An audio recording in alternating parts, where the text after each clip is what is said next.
여러분 이어령 박사님에 대해서 다 아실 거라고 생각합니다. 이어령 박사님이 책을 참 좋은 책을 많이 썼는데요, 여러분 최근에는 시를 썼습니다. 어느 무신론 자의 기도라는 시가 있는데요, 제가 한번 읽어보도록 하겠습니다. 하나님, 당신의 제단에 꽃 한 송이 바친 적이 없으니 절 기억하지 못하실 겁니다. 그러나 하나님, 모든 사람이 잠든 깊은 밤에는 당신의 낮은 숨소리를 듣습니다.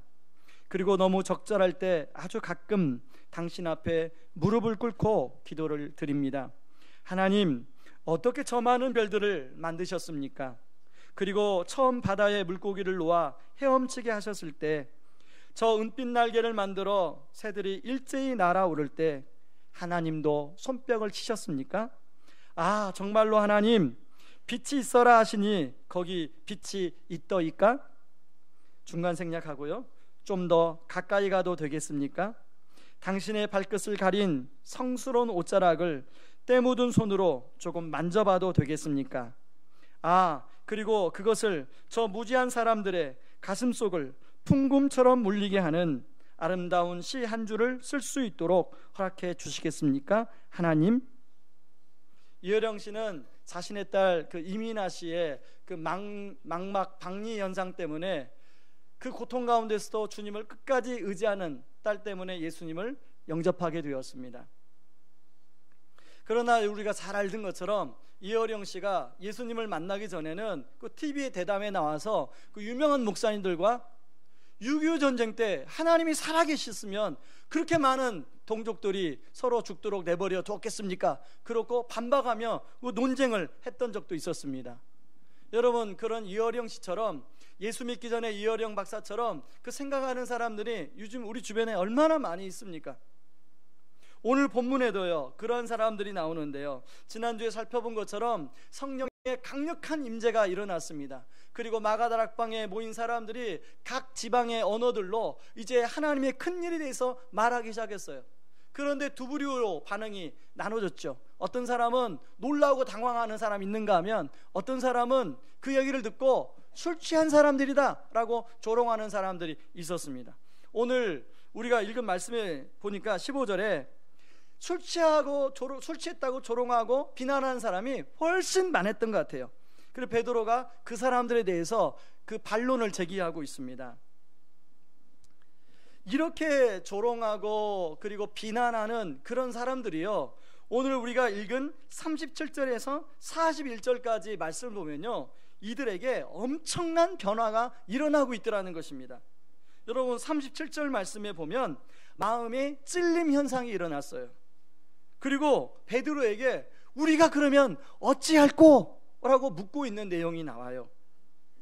베드로가 그 사람들에게 이제 회개하고 죄사함을 받으라, 그리하면 성령을 선물로 받을 것이다 라고 이야기하니까 순수한 양이, 그렇게 비난하고 조롱했던 사람들이 순수한 양이 되어서 베드로의 말대로 예수님을 영접하고 자기 회개를 하고 세례를 받고 성령을 선물로 받는 그런 내용이 나와요. 그런데 그날 하루에 회개하고 돌아온 사람이요 3,000명이에요. 3,000명. 여러분, 성경학자들은 이 3,000명의 숫자가 남자만일 것이다 라고 얘기합니다. 이 여자까지 합치면 훨씬 더 많은 사람들이 그날 회개하고 주께로 돌아왔어요. 여러분, 베드로가 그 많은 사람들 회개하고 주께로 돌아올 때 베드로의 마음이 어땠을까를 생각해 봤습니다. 베드로의 기분이 어땠을까? 베드로가 아마 날아갈 것 같은 그런 기쁨이 있지 않았을까? 그리고 제자들도 아, 우리 주님이 3년 동안 우리를 그렇게 훈련시킨 이유가 여기 있었구나, 그렇게 생각하지 않았을까요? 그리고 베드로는 아, 그래, 주님이 나를 처음 부를 때 바요나 시몬아, 내가 너를 사람 낚는 어부가 되게 하리라 말씀했던 게 바로 이거구나, 아마 베드로가 그렇게 생각했을 거예요. 그리고 베드로는 자기 이름을 원래 시몬이라는 그런 이름이었던 자기를 반석으로 바꿔주신 하나님의 뜻을 조금씩 이해하기 시작했을 거예요. 아, 주님이 교회를 반석 위에 세우신다는 것이 바로 이런 거구나. 베드로가 얼마나 기뻤을까요? 여러분, 이어령 씨의 마지막 그 무신론자의 기도의 마지막 연 식구가 우리의 가슴을 울리게 하지 않습니까? 아, 그리고 그것을 저 무지한 사람들의 가슴속을 풍금처럼 울리게 하는 아름다운 시 한 줄을 쓸 수 있도록 허락해 주시겠습니까? 하나님. 이혜령 씨가 왜 이런 기도를 할까요? 이혜령 씨는 많은 숱한 시간을 방황하다가 하나님을 만났어요. 하나님을 만나고 주변을 돌아보니까 자기처럼 방황하는 사람이 너무 많은 거예요. 그래서 자기가 깨달은 진리로, 자기가 갖고 있는 그 탤런트로 어떻게 하면 사람들의 그 마음을, 진리를 알게 할까, 그 지혜를 달라고 기도하는 거예요. 여러분, 이혜령 씨가 그렇게 기도함으로 그 유명한 책을 쓰지 않았습니까? 지성에서 영성으로. 그뿐만 아니라 계속 이혜령 씨가 그런 책을 내고 있습니다. 최근에도 소설로 순례하는 영성이라는 책을 냈더라고요. 이혜령 씨 마음 안에는 자기가 주님을 만나보니까, 딸을 통해서 하나님을 만나보니까 너무 좋은 거예요. 저는 이혜령 씨를 통해서, 그 책을 통해서 많은 사람들이, 지성인들이 특히 주님께 돌아왔어요. 이혜령 씨 마음이 어땠을까요? 아마 기뻤을 것입니다. 여러분, 요즘 기업들이 한참 신입사원을 모집합니다. 어떤 기업은 300대 1, 어떤 기업은 100대 1. 저도요, 한 10년 전에 분당 우리 교회로 사역자 지원서를 넣어놓고 정말로 간절히 기도했어요.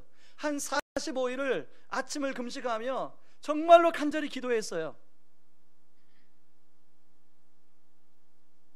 그래서 저는 가끔 우리 교회에 이렇게 사역자 모집 광고를 내면 우리 교회에 원서를 내는 그 사람들의 이 서류를 이렇게 그냥 보지 않습니다.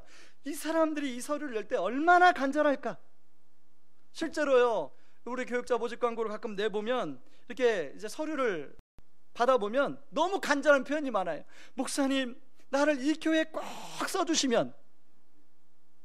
얼마나 간절한지요. 근데 우리는 딱 정해진 숫자만 또 교역자가 필요하니까. 여러분, 자, 신입사원이 그 회사를 그렇게 들어가려고 간절하게 그렇게 소망하는 이유가 무엇입니까? 그 회사를 들어가면 그 회사를 들어가는 사람에게 주는 혜택이 있어요. 월급도 주지요, 또 복지도 혜택이 있지요. 혜택이 있어요. 저는요, 어제 말씀을 준비하다가 그런 생각을 해봤습니다.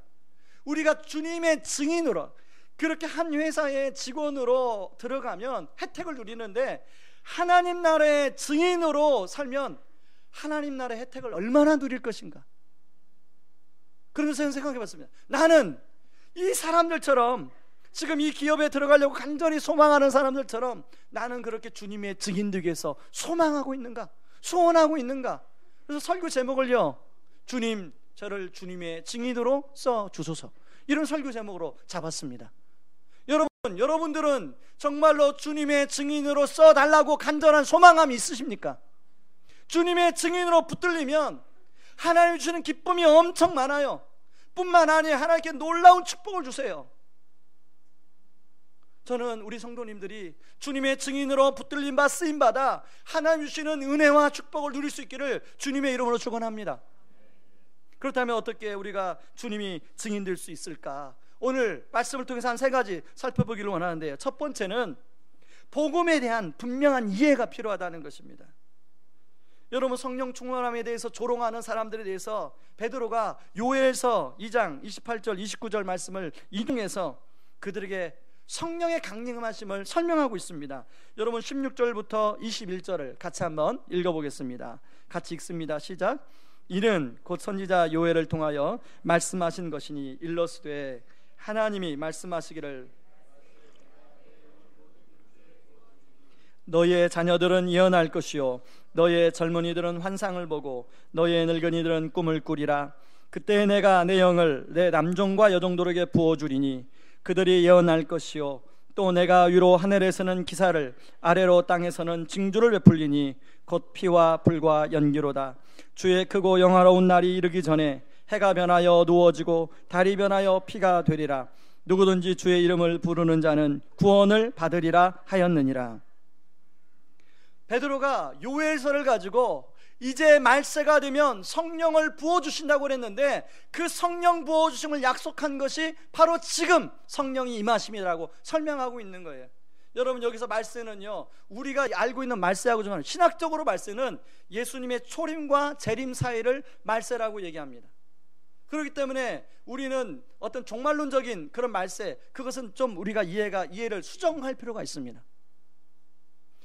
예수님이 오신 이후로 성령이 임하시면 성령님이 모든 사람에게 임하는 거예요. 그래서 오늘 여기 나온 것처럼 젊은이들은 환상을 보고, 자녀들은 예언을 하고, 또 연세 드신 분들은 꿈을 꾸고. 여러분, 제가 얼마 전에 우리 교회에 와서 이란에서 사역하신 선교사님, 지금 이집트에서 사역하시는데 그 선교사님 오셨을 때 그런 얘기를 들었습니다. 한 번은 어떤 사람이 꿈을 꾸고 자기한테 왔는 거예요. 꿈에서 어떤 사람을 만났는데 쭉 그 사람 얘기를 들어보니까 그 사람이 하는 얘기가, 내가 꿈에서 이런 사람을 만난 이 사람이 누구냐는 거예요. 이 선교사님한테 와서. 이 선교사님 가만히 들어보니까 그분이 복음서에 나온 예수님인 거예요. 그래서 그분이 예수님이다. 그랬더니 그분이 그 이슬람 자기의 신앙을 다 버리고 예수를 영접하더라는 거예요. 그런가 하면요, 이란 같은 데는요, 복음이 전해지다니까 하나님이 환상을 보여주셔서 사람들이 주께로 돌아오게 하는 역사가 나타난다는 거예요. 여러분, 오늘날 성령이 오시면요, 환상을 보여주시고 꿈도 꾸게 해주시고 예언도 하게 하시고, 단 복음을 증거하기 위해서요. 여러분, 이것을 잘못 적용하면 안 돼요. 이것을 어떤 개인적으로 적용하면 큰 오해가 일어나요. 예수 그리스도를 알게 하고 돌아오게 하는데 성령님이 필요하면 그것도 다 사용하시는 거예요. 구약에는 선지자만 성령이 임했어요. 구약에는 몇 사람만 성령이 임했어요. 그러나 예수님이 오신 이후로는 성령이 모든 사람에게 임하는 줄 믿습니다. 베드로가 그걸 설명하는 거예요. 그런 다음에 베드로가 이제 예수님의 죽으심에 대해서 이야기합니다. 22절 23절에서 예수님의 지상사역과 그 예수님이 십자가에서 어떻게 죽으셨는지를 이야기합니다. 22절 23절을 같이 한번 읽어보겠습니다. 같이 읽습니다. 이스라엘 사람들아, 이 말을 들으라. 너희도 아는 바와 같이 하나님께서 나사렛 예수로 큰 권능과 기사와 표적을 너희 가운데서 베푸사 너희 앞에서 그를 증언하셨느니라. 그가 하나님께서 정하신 뜻과 미리 아신 대로 내준 바 되었거늘 너희가 법 없는 자들의 손을 빌려 못 박아 죽었으나. 바로 예수님이 메시아라는 것을 여러 가지 기적을 통해서 너희들에게 증언했다는 거예요. 그런데 그런 예수를 너희들이 십자가에 못 박아 죽었다는 거예요.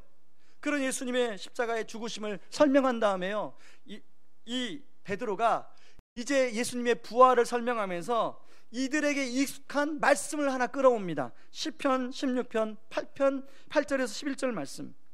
이 시편 16편 8절부터 11절 말씀을 인용하는데요, 그게 25절부터 28절이에요. 같이 한번 읽어봅니다. 다윗이 그를 가리켜 이르되 내가 항상 내 앞에 계신 줄을 배웠으며 나로 요동하지 않게 하기 위하여 그가 내 우편에 계시도다. 그러므로 내 마음이 기뻐하였고 내 혀도 즐거워하였으며 육체도 희망에 거하리니 이는 내 영혼을 음부에 버리지 아니하시며 주의 거룩한 자로 썩음을 당하지 않게 하실 것이미로다. 주께서 생명의 길을 내게 보이셨으니 주 앞에서 내게 기쁨이 충만하게 하시리로다 하였으므로.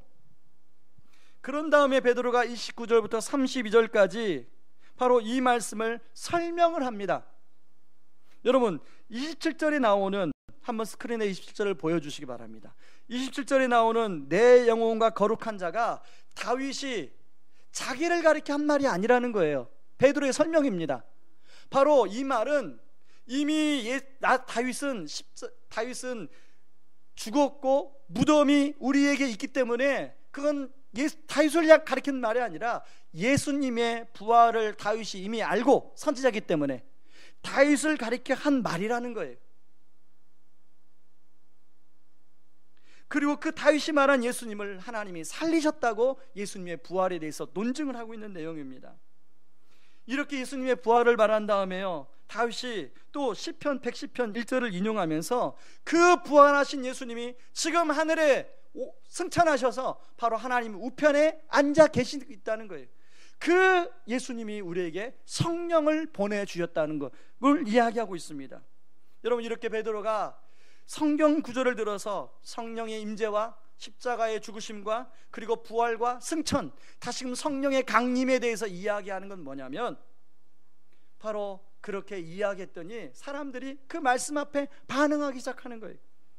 그 말씀을 통해서 자신의 삶을 돌아보고 예수님을 영접하는 놀라운 역사가 일어나기 시작합니다. 이처럼요, 여러분, 어떤 사람이 주께로 돌아오기 위해서는 분명한 복음이 들려져야 돼요.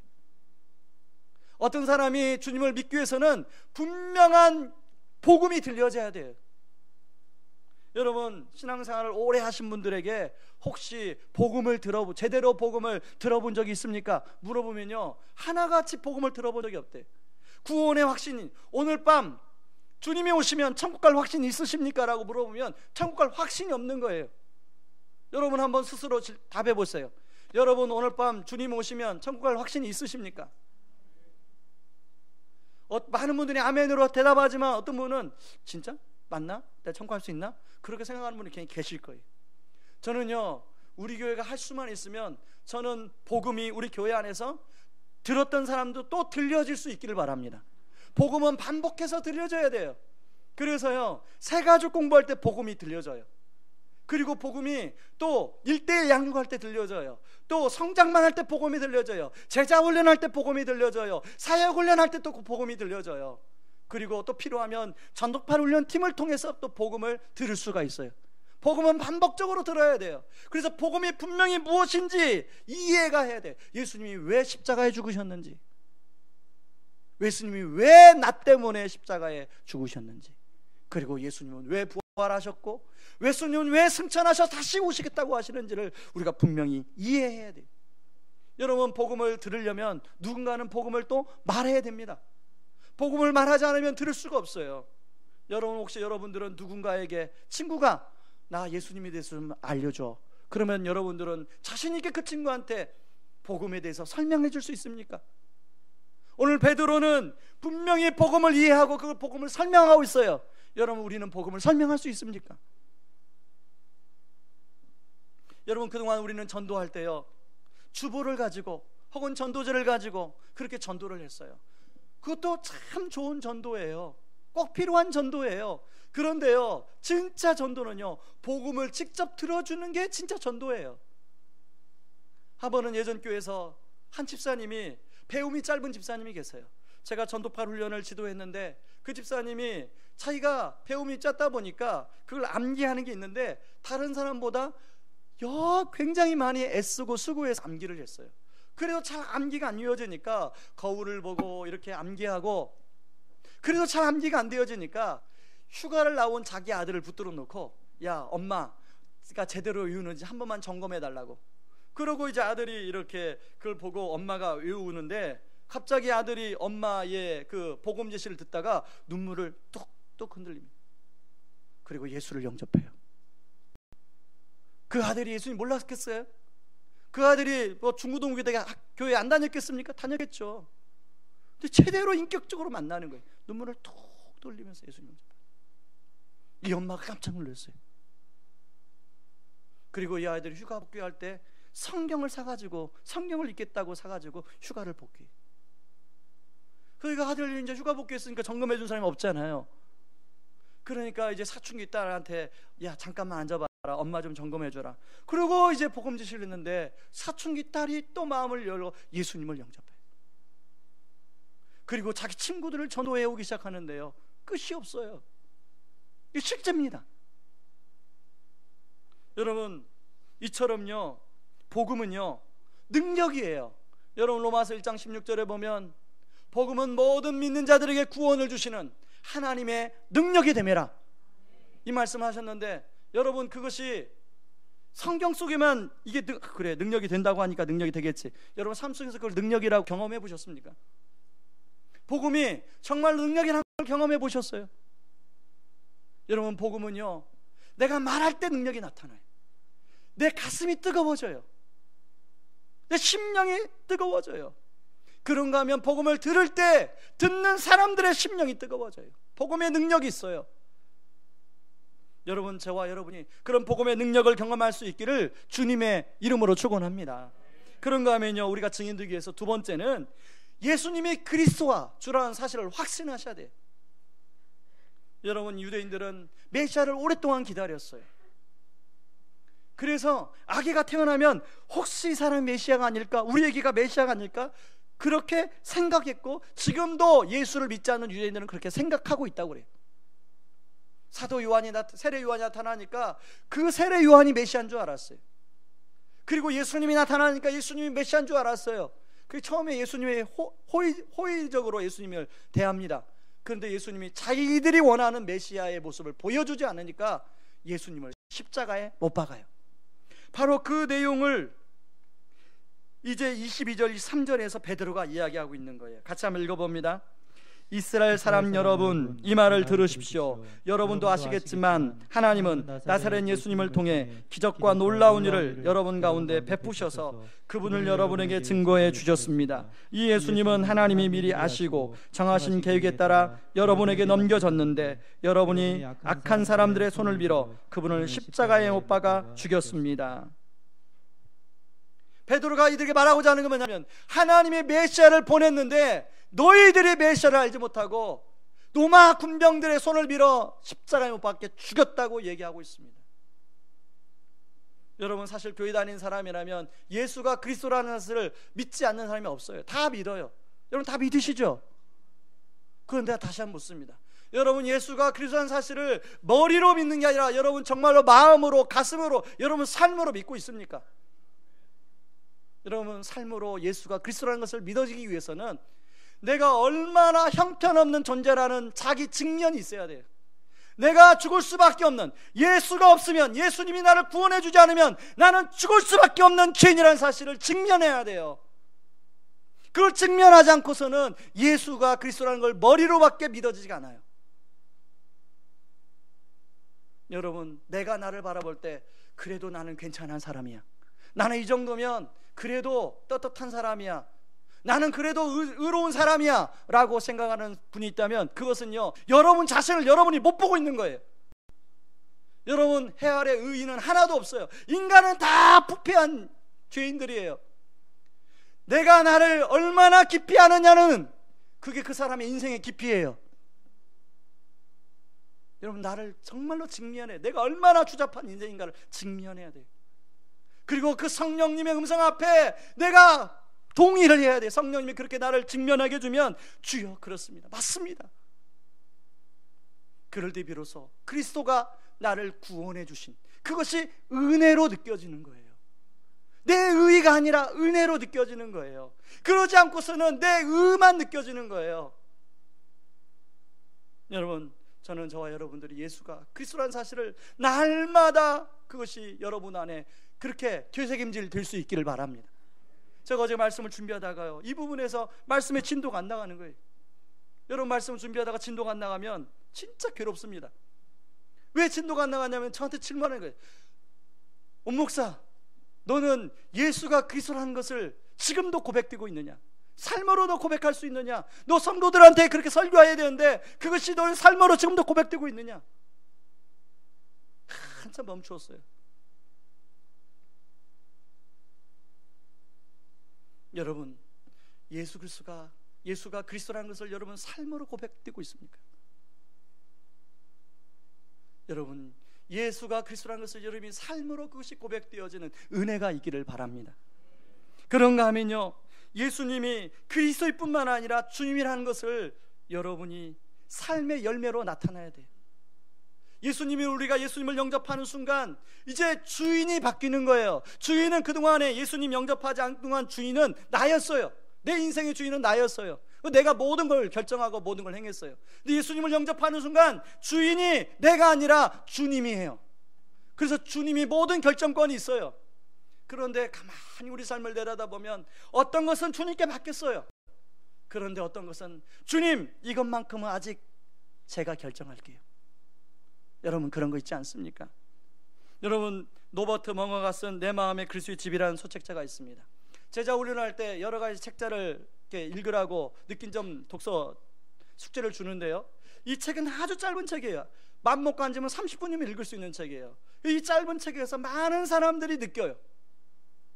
이 로버트 멍어가 어느 날 주님을 만납니다. 마음의 문에서 주님을 만나요. 그리고 마음의 문을 열고 주님을 마음의 집으로 초대를 해요. 처음에는 그 자기 집에 있는 거실을 보여줍니다. 마음의 거실이죠. 떳떳해요. 그리고 마음의 주방을 보여줘요. 그래도 괜찮아요. 그 다음에 이제 로버트 멍어가 침실을 보여줍니다. 조금 찝찝하지만 침실을 보여줘요. 그런데 딱 한 가지 보여주지 않는 것이 벽장이에요. 벽장 안에 온갖 모든 것을 집어넣고 열쇠를 꼭 잠궈놨어요. 그리고 주님이 이것만큼은 모르겠지.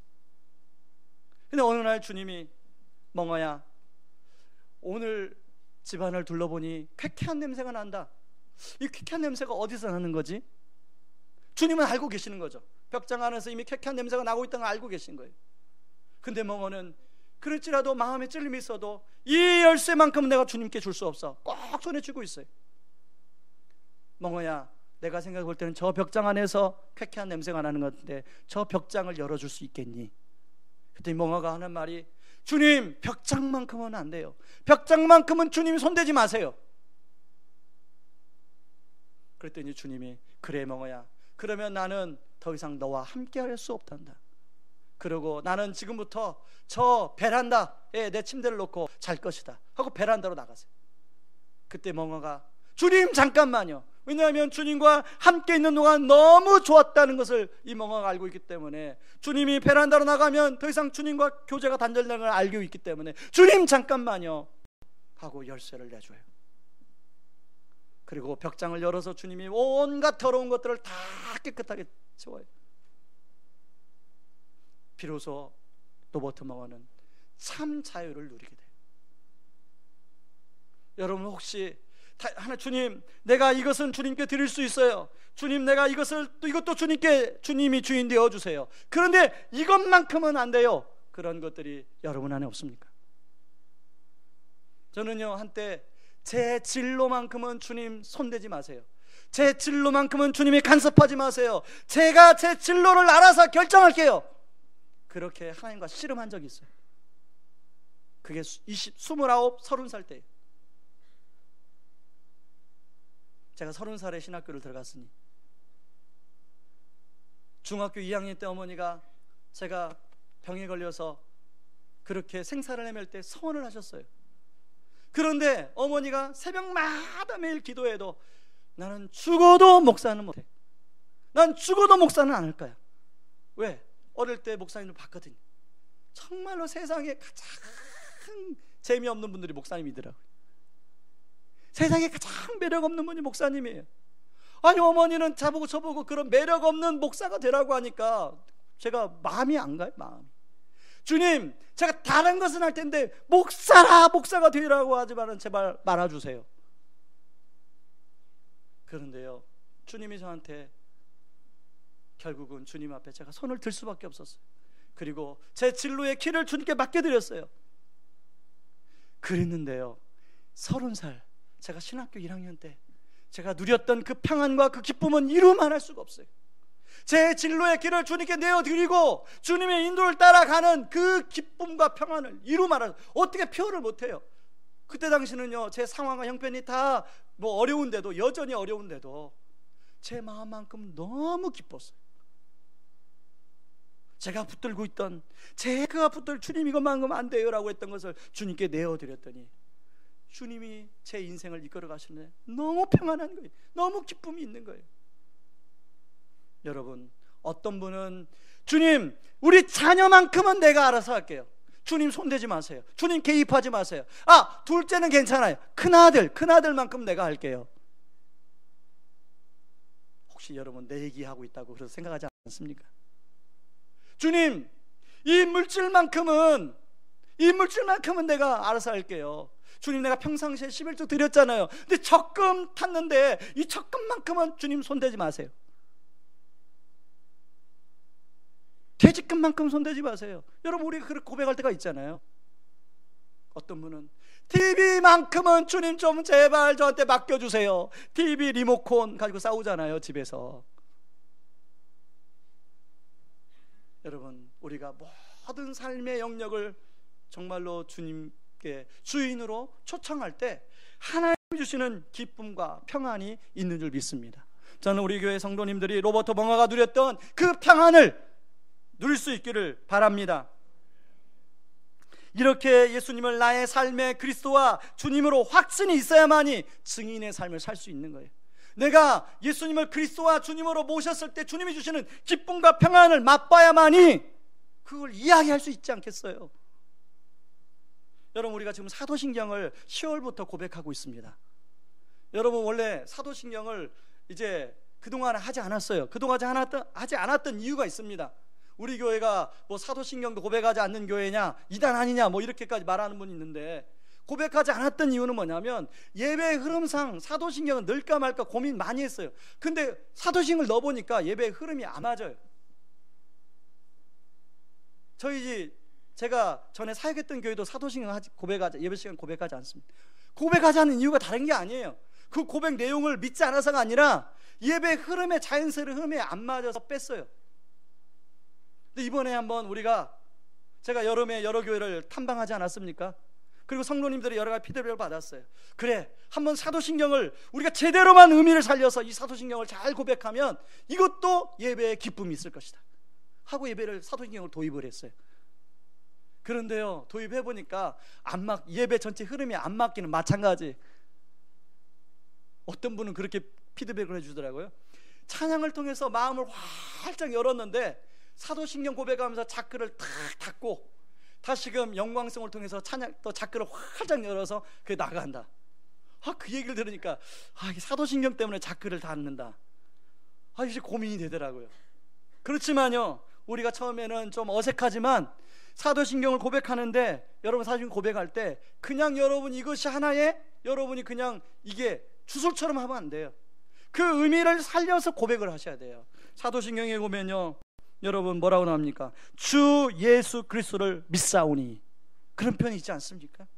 여러분, 주 예수 그리스도를 머리로 믿는 게 아니라 여러분 삶으로 믿사오니, 그렇게 고백되어질 수 있기를 바랍니다. 그럴 때 우리가 증인의 삶을 살 수 있는 줄 믿습니다. 세 번째는요, 성령의 도우심이에요. 여러분, 지금 이 유대 사람들이 이 마가다락방 모인 사람들한테 뭐라고 지금 조롱합니까? 저 갈릴리 사람들, 저 아침부터 술 먹어가지고 말이야, 저 헛소리하고 있네, 지금 그러고 조롱하고 있는 거 아니에요. 그랬더니 베드로가 뭐라고 해요? 베드로가 당당히 일어나서 우리는 지금 아침 9시밖에 되지 않았는데 우리 술 먹은 게 아니다. 우리는 성령의 충만을 받아서 이야기하고 있는 것이다 라고 하면서 베드로가 당당히 요엘서와 시편 말씀을 인용해요. 여러분, 베드로가 요엘서 시편 말씀 물론 예수님께 배워서 알고 있었겠죠. 근데 그 수많은 성경 구절 중에 어떻게 그렇게 정확하게 요엘서와 시편 말씀을 인용했을까요? 이건 성령의 도우심이에요. 성령이 말씀을 깨닫게 해주시는 거예요. 여러분, 저도요, 우리 성도님들 가정에 신방 갈 때 어떤 경우는 그 가정에 딱 적절한 말씀을 딱 떠오르게 해줄 때가 있어요. 다른 말씀을 준비해 갔는데요, 가정에 가서 대화해 보면 딱 적절한 말씀을 성령께서 깨닫게 해주세요. 여러분, 저는 매 주일 설교 준비할 때마다 이렇게 성령께서 깨닫게 해주실 때가 많아요. 여러분, 주일 말씀을 준비하려고 이제 목요일부터 서서히 발동이 걸립니다. 그러면요, 여러분, 저는 그 위장이 조금 예민해서요, 화장실을 못 가요. 한번 이렇게 긴장을 하게 되면. 그런데 말씀을 이렇게 보면요, 이 말씀을 가지고 도대체 어떻게 말씀을 전해야 할까? 깜깜해요. 백지 같아요. 그래서 토요일 날 혹시 저를 보신 분은 그 매 얼굴이 노래가지고 다닐 거예요. 제가 누굴 믿겠습니까? 성령님 좀 도와주세요. 제 머릿속에서는 아무리 쥐어짜도 나오지 않아요. 성령님 좀 도와주세요. 이 본문 말씀을 통해서 하나님, 우리 성도님들에게 이번 주에 어떤 말씀을 하긴 원하시는지 성령님께서 좀 가르쳐 주세요. 그런데 말씀을 준비하고 마무리를 하면 늘 하나님 앞에 고백해. 그래요, 이번 주도 성령님이 저를 살려주셨네. 이번 주도 우리 성령님께서 우리 성도님들을 살려주셨네. 하나님, 이번 주도 우리 성도님들에게 이런 말씀을 주셔서 감사해요. 그런 고백을 할 때가 많이 있습니다. 여러분, 베드로가 그 수천 명 앞에서 담대하게 말씀을 선포하잖아요. 사실 베드로는요, 그렇게 말씀을 선포할 만한 유인이야 못 되었어요. 근데 담대하게 선포했더니 수천 명이 주께로 돌아오는 거예요. 누구의 도우심이에요? 성령의 도우심. 여러분, 사람들이 베드로의 말을 듣고 마음에 찔림을 당합니다. 여러분, 좋은 얘기를 들으면요, 감동을 하지 마음에 찔리진 않아요. 마음에 찔리게 하는 것은 성령님의 역사예요. 성령님은 내 마음에 잘못된 동기, 잘못된 생각, 잘못된 행동들을 다 떠오르게 해주세요. 마음의 찔림을 줘요. 저는 이 예배를 통해서 여러분들이 위로도 받지만 마음의 찔림도 있기를 주님의 이름으로 축원합니다. 그 강력한 현상이 있음에도 굳게 닫혔던 사람들의 마음의 문이 베드로의 말씀, 성령의 도우시는 말씀을 통해서 마음의 문들이 활짝 열리기 시작해요. 그리고 많은 사람들이 자기의 삶을 돌이키고 예수를 구주와 그리스도로 믿습니다. 여러분, 이것은 전적인 성령의 도우심이에요. 제가 전에 사역한 교회는요, 전도지가 따로 없어요. 목사님 설교 CD가 전도지예요. 목사님 설교 CD를 이렇게 본인이 듣고 은혜 받고 또 다른 사람한테 이렇게 주면 그 사람들이, 믿지 않는 사람들이 그 설교 CD를 듣고 은혜를 받고 예수께 돌아와요. 특히 믿지 않는 남편들이 많이 주께로 돌아와요. 저는요, 그걸 보고 제 기도 제목이 생겼어요. 하나님, 제가 교회를 개척하면 이제 말씀을 전할 터인데 하나님, 제가 어떻게 하면 성도들에게 들려질 수 있는 설교를 할 수 있도록 도와주옵소서. 특별히 믿지 않는 사람에게 들려질 수 있는 설교를 할 수 있게 해달라고 간절히 기도하고 지금도 기도하고 있습니다. 그래서 하나님, 제 설교가 바로 복음 전도지가 되게 해달라고 그렇게 기도하고 있어요. 지금도 많이 부족해요. 지금도 많이 참 미약해요. 그러나 저는 성령님이 저를 도와줄 줄 믿습니다. 여러분, 그래서 주일 설교 CD를 여러분 나가실 때 이 안내 데스크에 여러분이 또 주중에 한 번 더 듣고 필요한 분에게 전달해 드리라고 매주 이렇게 좀 올려놓습니다. 저는 민망해가지고요, 북카페에만 놨어요. 근데 오늘 하나님이 제 마음에 담대함을 주셨어요. 야, 북카페에만 놓지 말고 안내 데스크에 놔. 그래서 그 안내 데스크에 놨는데 여러분이 가져가셔서 활용하셔든 안 하든 그것은 여러분 마음입니다. 그러나 저는 바라기는 그 말씀 CD가 전도의 도구에 대해서 한 영혼이라도 그 말씀을 듣고 주께로 돌아오는 은혜가 있기를 주님의 이름으로 축원합니다. 여러분, 이 사람 이제 3,000명의 사람들이 믿고 세례받으며 성령 부어주심을 경험해요. 오늘 본문에는 성령 부어주심을 경험했다는 말이 나오지 않지만 사도행전 10장에 보면 고넬료와 그의 가족들에게 이제 복음을 전하자, 베드로가 말씀을 전하자 그 집안 사람들에게 성령 부어주심이 나타났다고 기록하고 있습니다. 사도행전 10장 44절 45절 말씀을 같이 한번 읽습니다. 베드로가 이 말을 할 때 성령이 말씀 듣는 모든 사람에게 내려오시니 베드로와 함께 온 할례 받은 신자들이 이방인들에게도 성령 부어주심으로 말미암아 놀라니. 여러분, 전도 현장은 영적 전쟁이 가장 심한 곳이에요. 그래서 성령의 도우심을 간절히 구할 수밖에 없어요. 정말 성령의 도우심이 없이는 전도를 할 수 없습니다. 그래서 성령의 도우심을 가장 짜릿하게 경험할 수 있는 것이 전도 현장이에요. 예전에 우리 기존 성도님들에게 한번 말씀드린 이야기인데요, 전에 교회는요, 담임 목사님에게 메일로 성도들이 많은 요청을 합니다. 한 번은 한 성도님이 우리 아버님을 좀 전도해달라고 그런 메일을 보냈어요. 그런데 목사님이 바쁘셨는지 제가 그 당시에 전도파 훈련 담당이니까 저에게 가서 이제 좀 그 아버님, 할아버지에게 복음을 전하라고 그렇게 말씀하셨어요.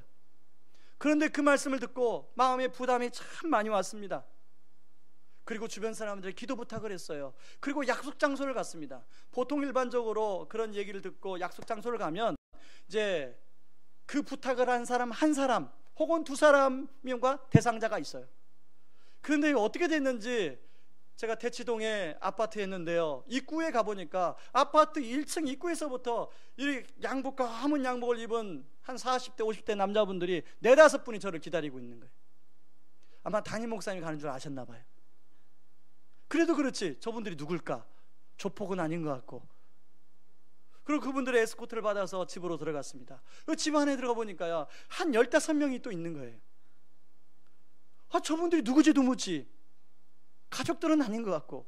그리고 조금 있으니까 전도 대상자가 나오는데요, 91세 할아버지예요. 근데 나오시는데 휠체어를 탔어요. 근데 이제 눈동자를 보니까 눈동자를 못 맞춰요. 알고 보니까 올 봄에 건강하셨는데 벽에 부딪혀서 머리를 부딪혀서 뇌졸중이 왔어요.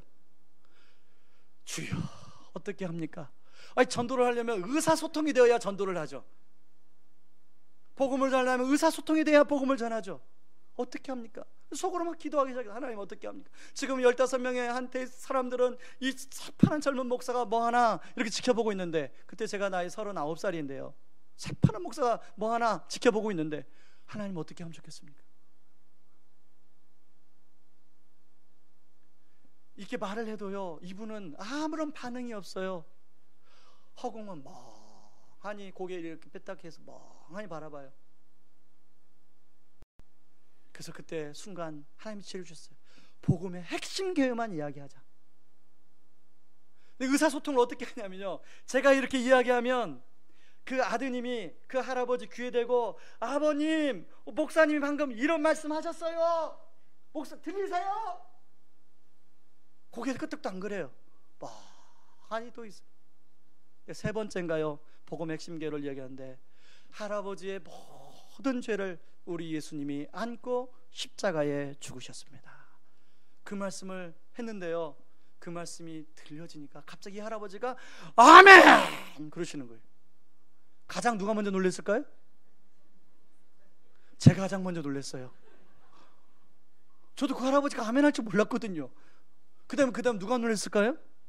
지켜보는 사람들 다 놀랐어요. 그러고 이제 영접 기도를 하고 빨리 끝냈어. 혹시 할아버지가 나 아니야 뭐 그럴까봐 빨리 끝냈어요. 그러고 이제 소개를 하는데, 할아버지 소개를 하는데요, 모 기업의 회장님이에요. 그리고 거기에 보신 분들은 임원들이고 자제분들이에요. 근데 소개를 하는데요, 임원들 중에는 모교회 장로님도 있고요, 자제분 중에는 모교회 성경 강사도 있어요. 그리고 아버지한테 수없이 복음을 전했대요. 근데 그 아버지가 다 거부했대요. 제가 그 얘기를 들으면서 무슨 생각이 들었냐면, 이 가족들의, 이분들의 간절한 기도가 그동안 쌓여서 이제 하나님의 때가 되었구나. 그리고 그 타이밍에 부족한 종을 하나님이 도구로 사용해 주셨구나. 그런 생각이 들게 되었습니다.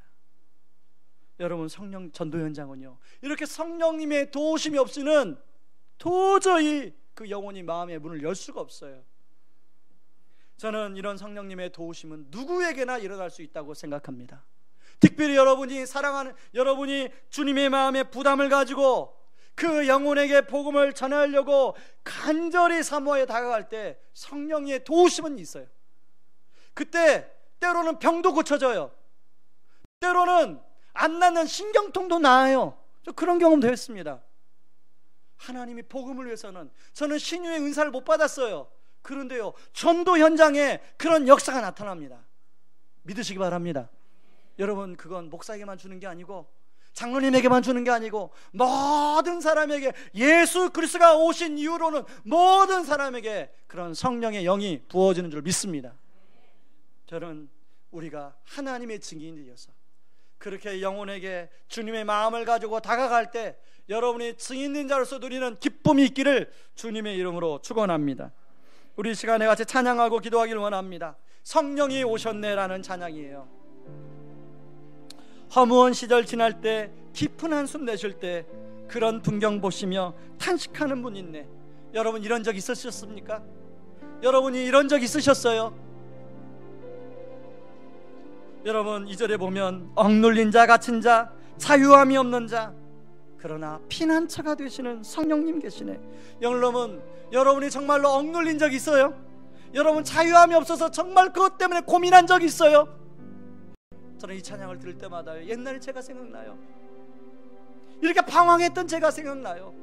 그래서 이 찬양을 들을 때마다 그래요, 주님, 성령님 보내주신 게 얼마나 감사한지요. 성령님 보내주신 게 얼마나 감사한지요. 이런 기쁨이 있지 않아 있어요. 여러분, 이 시간에 여러분 자신을 바라보면서 이 찬양을 같이 했으면 좋겠습니다. 같이 한번 찬양합니다. 허무한 시절 지날 때, 깊은 한숨 내쉴 때,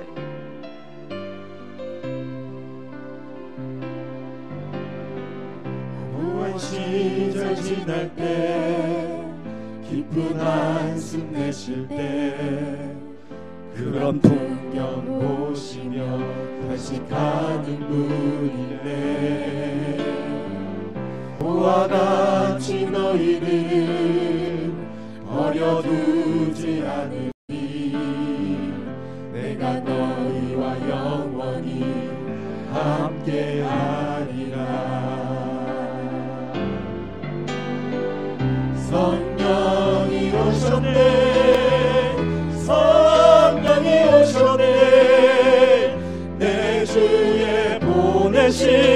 성령이 오셨네. 우리 인생 가운데 지금 찾아오셔서 그 나라 꿈꾸게 하시네. 억눌린 자 갇힌 자 억눌린 자 갇힌 자 자유함이 없는 자 피난처가 되시는 성령님 계시네. 주의 영이 계신 곳에 참 자유가 있다네. 진리의 영이신 성령이 오셨네. 성령이 오셨네. 성령이 오셨네. 내 주에 보내신 성령이 오셨네.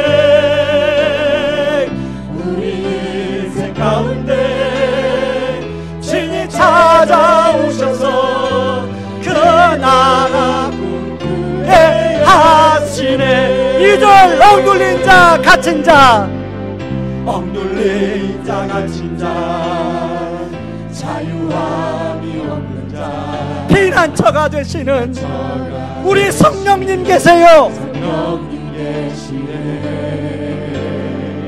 주의 영이 계신 곳에 참 자유가 있다네.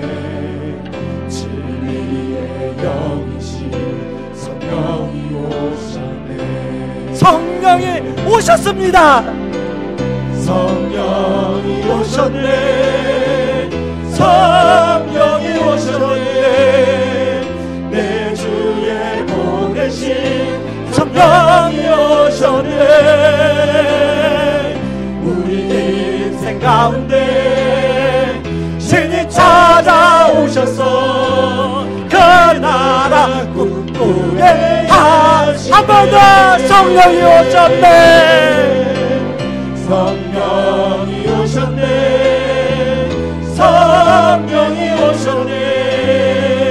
내 주에 보내신 성령이 오셨네.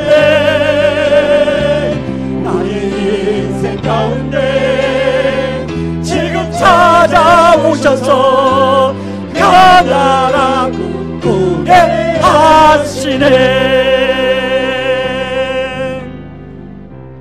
여러분, 내가 원하는 일을 향한 간절한 만큼 정말로 주님이 증인으로 나를 써달라고 하는 간절함이 있습니까?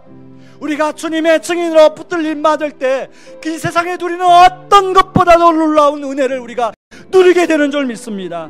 주님, 저를 주님의 증인으로 써주시옵소서라고 우리가 시간에 기도할 수 있기를 바랍니다. 그러기 위해서 복음의 분명한 예를 하고 예수님이 그리스도와 주님이라는 것을 확신하고 그리고 성령의 도우심을 경험하게 하여 주시옵소서. 우리 같이 한번 기도하며 나아가길 원합니다. 기도하겠습니다. 고마우신 하나님 아버지, 고맙고 감사합니다. 아버지 하나님, 성령님이 오셔서 아버지 하나님 억눌리고 아버지 갇혔던 내 영혼을 자유케 하여 주심을 감사합니다. 아버지 하나님, 소망 없이 살 수밖에 없는 내 영혼을 아버지 하나님, 내 인생에 아버지 주님 만나주시고 외롭지 않게 하여 주시고 아버지 하나님, 주님과 동행하는 기쁨을 주심을 감사합니다. 그리고 이제는 하나님의 꿈을 꾸게 하여 주신 감사합니다. 아버지 하나님, 삶 가운데 그런 성령의 도우심을 누리며 살 수 있게 하여 주심을 감사합니다. 아버지 하나님, 아버지 하나님, 우리가 아버지 저를 주님의 증인으로 사용하여 주옵소서. 아버지 우리 성도님들을 주님의 증인으로 써주시옵소서. 아버지 성도들이 주님의 증인으로 주님께 붙들림 받으여 주님의 증인으로 쓰임받을 때 주님이 주시는 기쁨과 감사가 넘치게 하여 주시옵소서. 아버지 복음을 분명히 아버지 이해하게 도와주시옵소서. 아버지 를 베드로처럼 아버지께 복음을 듣고 설명할 수 있도록 도와주시옵소서. 아버지 복음이 참 능력이라는 것을 떠나게 하여 주시옵소서. 아버지 하나님, 아버지 하나님, 만약에 주 예수님 아버지 우리 그리스도여 우리 주님이란 사실을 우리 삶 속에서 믿고 고백할 수 있게 하여 주시옵소서. 아버지 하나님, 우리가 전도 현장에서 성령의 도우심 도우심을 경험하길 원합니다. 아버지, 우리가 기도하고 마음에 품는 아버지 하나님, 가족들을 아버지서 기도할 때 그런 성령의 도우심을 경험할 수 있도록 도와주시옵소서. 다시 한번 그들 용기를 가지고 나아가게 도와주시고 그들을 사랑하는 마음으로 나아가게 도와주시옵소서. 그럴 때 성령의 도우시는 역사를 경험할 수 있도록 주여 도와주옵소서.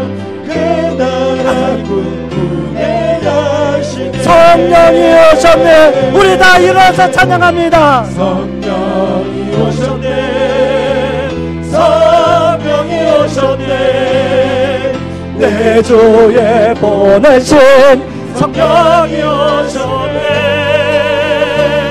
우리 인생 가운데 지금 찾아오셔서 그 나라 꿈꾸게 하시네. 한 번 더 성령이 오셨네. 성령이 오셨네. 성령이 오셨네. 내 주에 보내신 성령이 오셨네. 우리 인생 가운데 지금 찾아오셔서 그 나라 꿈꾸게 하시네. 하나님 아버지, 죽을 수밖에 없는 인생이었습니다. 억눌린 자, 갇힌 자로 살 수밖에 없는 인생이었습니다. 그런데 성령님 오셔서 아버지 하나님 예수 그리스도를 만나게 하여 주시고 그 예수님을 주와 그리스도로 영접하게 하여 주시고 더 이상 고독한 인생, 외로운 인생 살지 않고 주님과 동행하는 기쁨, 평안의 기쁨을 허락하여 주심을 감사합니다. 이제 하나님 나라의 꿈을 꾸게 하여 주시니 감사합니다. 하나님, 우리를 주님의 증인으로 써 주소서라고 하는 간절한 기도가 우리의 기도가 되게 하여 주시옵소서. 그러기 위해서 분명한 복음을 이해하게 하여 주옵소서. 아버지, 복음을 잘 들을 뿐 아니라 복음을 또 설명할 수 있도록 도와주시고 아버지, 삶으로 예수님이 나의 주요 나의 그리스도람을 고백하게 도와주시며 아버지, 우리가 마음에 품고 아버지 기도하는 그 영혼에 아버지 하나님의 사랑과 용기를 가지고 나아갈 때 성령의 도우심을 경험하는 놀라운 은혜를 누리게 하여 주시옵소서. 지금은 우리를 구원하시기 위해 자신을 친히 십자가에 내어주신 그 크신 우리 주 그리스도의 은혜와 아들을 내어주면서까지 우리를 사랑하신 하나님의 다음 없는 사랑하심과 지금도 우리를 위하여 친히 기도해 주시고 동행하여 주시는 성령님의 은혜가 복음에 대해 분명히 이해하고 예수님이 그리스도와 주란 사실을 삶으로 믿고 성령의 도우심을 의지하여 증인되는 삶을 살기 원하는 모든 성도님들의 삶 위에 이제부터 영원토록 함께 하시기를 주의 이름으로 축원하옵나이다. 아멘.